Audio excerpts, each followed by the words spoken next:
Let's have a look at question 38 in this video. So the value of the appropriate test statistics is going to be 2.27. Therefore, we conclude that at 5% significance level, the number of hours for the two preservatives differ. So recall that this is still the question based on the preservatives A and B that we just saw in the previous video. So we have all the data over here and we'll use it to compute our test. Now the key word that we have to keep in mind that we're doing a t-test on the difference between means, assuming equal variances. So let's keep that in mind and work it out over here. So we're gonna need these values for the sample means. So we're gonna keep it like that so that we can have the picture here. Assume equal variances. Assume equal variances. We are computing a t-test on differences of means. Differences of means. So how does that look like? We have a t-test which takes the difference between the first sample mean A minus the sample mean of B relative to. Now what kind of standard deviation we're going to have, that depends on the variances, and because we assume them to be equal, we pool them together so that we use a pooled standard deviation times the square root of 1 divided by the number of observations for the preservative A plus 1 over the number of observations for B.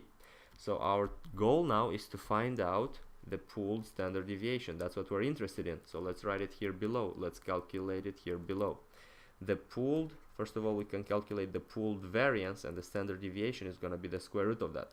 The pooled variance is equal to the number of observations of A minus 1 times the sample standard deviation of A to the power of 2, so the variance of A, plus the number of observations for B minus 1 times the sample standard deviation of B to the power of 2, divided by NA plus NB minus 2.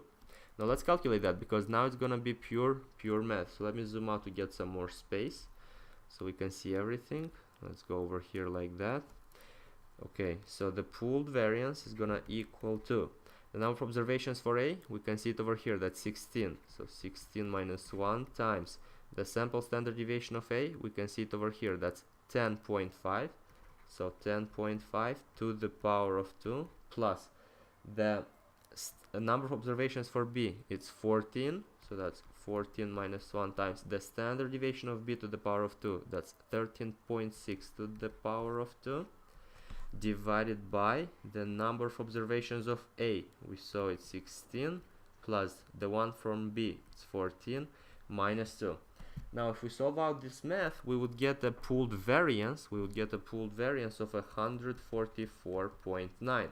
But we need only the standard deviation, which is pooled, the pooled standard deviation, and that's going to be the square root of 144.9, which is equal to 12.03.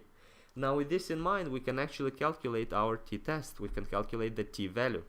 So with this pooled standard deviation, we can use it into our formula over here. So let's solve it. Our t-test would be the difference between the sample mean of A, which is 108.7, minus the sample mean of B, which is 98.7, divided by the pooled standard deviation, which is 12.03, times the square root of 1 over the number of observations for A, which is 16, and 1 over the number of observations for B, which is 14, so it's 1 over 14. And if we work out this calculation, that's equal to 2.27. So yes, we do find the following t-value. Now let's compare with the rejection region with the critical value to make sure that we actually reject the hypothesis.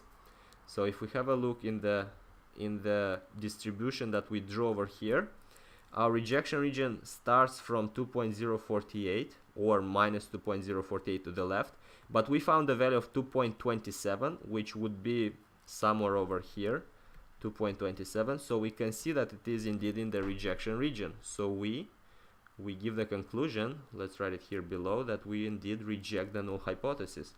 We reject the null hypothesis.